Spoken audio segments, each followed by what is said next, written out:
Hi, everyone. It's Henry DeVries with Agency Rainmaker TV. And this is the show where we help you make it rain right fit prospects. That rain is going to fill up your dry, dusty sales pipeline, and you're going to convert those people into right fit clients. And today, I'm very happy to have an author, an expert with us, if it's about moral character speaking, I don't know anyone better than Robert Begley. Robert, how are you today? I'm doing fabulous, Henry. Thank you for having me. Big fan of the show and happy to talk about moral character. So let's first talk about who you serve in your business. What do you do? What are you officially, and what do you do? So I do two things. I speak, I'm a keynote speaker, professional speaker, and because a lot of people are afraid to speak or do not know how to speak out, speak up, I coach professionals. I coach entrepreneurs, executives, founders of organizations, venture capitalists, and New York Police Department veterans, anything where they need to tell their story with more conviction and with more courage. Excellent. We always say that a book is the number one marketing tool, and speaking is the number one business development strategy. Ooh, So they get yes, to experience you. So yeah. tell us, as a coach, what do you do? How do you help people?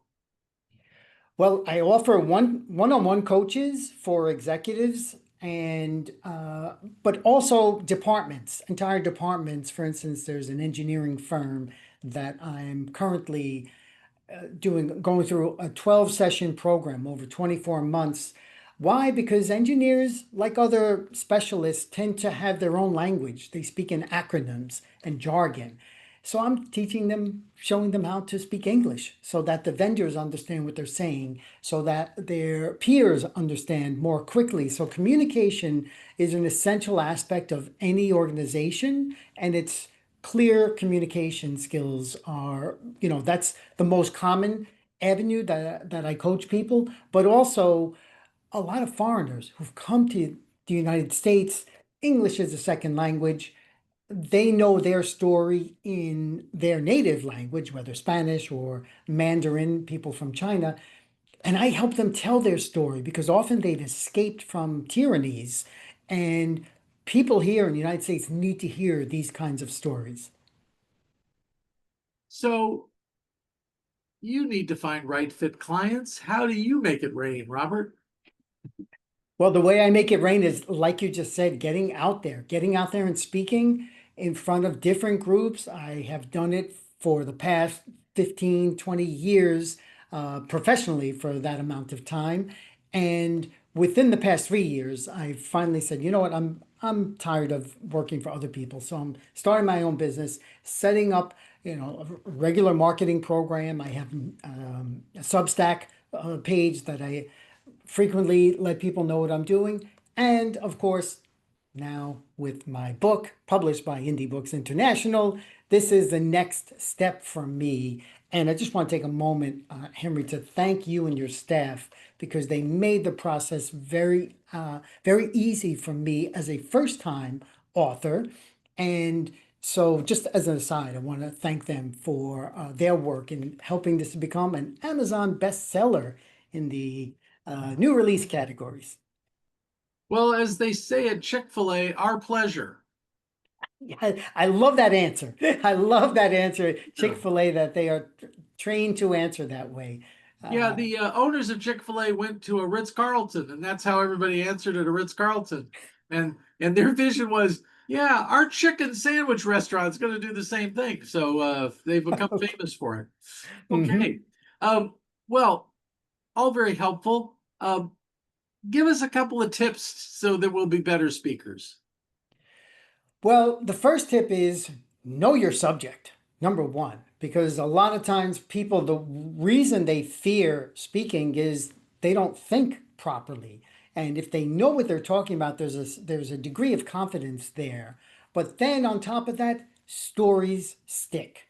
Facts and figures get forgotten and minutia, but the more you can tell your story, not anybody else's, but your story. It's more authentic. And this is how you build your credibility, your moral character, what I call in the book ethos. And so that's the first place where I start is, hey, what's your story? And also, what's your purpose and what's your audience? So these things determine how you will approach your presentation. I also like to clarify. In fact, you published a book from my teachers, Darren LaCroix, Patricia Fripp, and Mark Brown called Delivering Unforgettable Presentations. And I like the term presentations more than public speaking because it's a very low percentage of individuals who get the chance to speak on a big stage, which is what that term tends to connote in people's minds. So, in my case, it's like, yeah, what is your audience? What's your purpose? Add some stories, start some stories, and then the other thing is I structure, content, and delivery. Every effective presentation has a good structure, good content, and good content poorly delivered is you're undercutting your message. So we spend a lot of time on that. Well, let me share an observation after publishing 200 books. Oh, Authors are not as good speakers as they think they are. Everybody needs to improve. And yeah. I put myself on that list, that we always need to be working to get better. And we have a truism, you've brought it out here. Human brains are hardwired for stories. Mhm. Robert, I see we're almost out of time. Is there anything else you wanted to add before we go? Just pick up the book. It's available on Amazon. Voices of Reason, Lessons for Liberty's Leaders. My business is called speakingwithpurpose.llc. Website is speakingwithpurpose.llc. And I'd love to chat with anyone who watches the program. Well, thank you so much, Robert. And to all our viewers, until next time, make it rain.